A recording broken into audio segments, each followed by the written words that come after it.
Toughest paper in the history of JEE advanced 2016 IIT Guwahati वालों ने बनाया था। उससे फिर एक क्वेश्चन मैं लेकर आया हूं आप लोगों के लिए। ऐसा फ्रेम ही किया जाता है क्वेश्चन की क्वेश्चन समझ में नहीं आया कि पूछा क्या जा रहा है और करना क्या है, ठीक है, या उसमें लगाएंगे जो हमें पता होगा तो कहीं ना कहीं हम एक जाल में फंस जाते हैं, डेड एंड पर आकर रुक जाते हैं। जैसे इस क्वेश्चन को देखिए, यहां पर बोला है x 0 से 1 में कोई वैल्यू ऐसी बतानी है या कितनी वैल्यू हो सकती है जिससे ये क्वेश्चन सेटिस्फाई हो। क्वेश्चन पढ़िए आप, ठीक है, क्वेश्चन आपको दिख रहा होगा।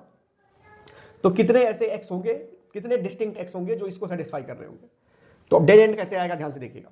मैं अगर ज्यादा होशियार हूं तो मुझे लिबनीज रूल यानी डिफरेंशिएशन अंडर इंटीग्रल साइन पता होगा, तो हम एक बार डिफरेंशिएट कर देंगे। बाय डिफॉल्ट x निकालना तो हम लोग डिफरेंशिएट कर सकते हैं, तो कर देंगे डिफरेंशिएट। तो ये हो जाएगा आपके पास एक्स स्क्वायर अपर लिमिट और अपर लिमिट का डिफरेंशिएशन माइनस लोअर लिमिट 0 और 0 का differentiation, this equal to 2x, sorry 2 differentiate कर रहे हैं तो यहां पर 2 आएगा 2x का। तो यहां से आ जाता है x square upon 1 plus x पर पावर 4 दिस इक्वल टू 2। यहां से नो रियल एक्स आएगा, क्यों आएगा वो भी समझा देता हूं। कोई एक्स आया ही नहीं यहां पर, ये डेड एंड है। क्या है, कोई आंसर नहीं आया। क्यों नहीं आया? क्योंकि आपको पता है इसका रेंज, आपको पता है रेंज क्या होगा। जैसे ये अगर इसको सिंप्लीफाई करें तो आपके पास लिखा है x square over 1 plus x पर पावर 4, एक्स स्क्वायर से ऊपर नीचे डिवाइड कर दे कब, जब एक्स 0 नहीं है। ऐसा मान लें कि भाई एक्स 0 नहीं है तो ऊपर नीचे एक्स से डिवाइड कर देंगे। यहाँ 0 भी लेना था लेकिन मैंने नहीं लिया अभी हाल फिलहाल के लिए। तो ये हो जाएगा आपके पास 1 और 1 by x square plus x square, ये वैल्यू आ गई।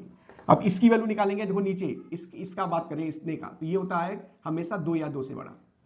तो 1 अपॉन है तो 1/2 से बड़ा हो जाएगा वो, 2 या 2 से बड़ा होता है। ये वाला पार्ट 2 या 2 से बड़ा होता है। तो इसका रेसिप्रोकल करेंगे तो 1/2 से छोटा हो जाएगा, इनइक्वालिटी चेंज हो जाएगी। तो ये वैल्यू 1/2 से छोटा हो जाता है। कितना छोटा होगा यार? तो x की वैल्यू अगर 0 डाल दें इस रेंज में तो 0 से 1/2 हो जाएगा। तो ये ओवरऑल वैल्यू जो है वो 0 से लेकर 1/2 तक आ जाती है, ठीक है। ये आ गई, मतलब इसकी वैल्यू है 0 से बड़ी और 1/2 से छोटी, जो कि 2 के बराबर नहीं हो सकता। तो नो रियल रूट्स। अगर इतना आपको नहीं आर्गुमेंट करना है तो आप क्या कर सकते थे, ये बाई क्वाड्रेटिक को क्वाड्रेटिक मान लेते, एक्स स्क्वायर को टी मानते। तो अगर मैं एक्स स्क्वायर को टी मानूं तो ये क्या बनेगा, देखिएगा ये बनेगा t 1 plus t square this equal to 2, cross multiply तो 2t square minus t plus 2 equal to 0। तो यहां से कोई रियल रूट नहीं आएगा, ठीक है। डी इसका लेस देन 0 है तो यहां से भी नहीं आएगा। तो वही बात थी, इनइक्वालिटी से मैंने चेक कर लिया। अच्छा, इसका यूज करूंगा जो इनइक्वालिटी से चेक किया है, एक डेड एंड है, बोलेंगे एक्स तो आया ही नहीं यार। तो अब चाचा गलती कहां हो रही है यहां पर?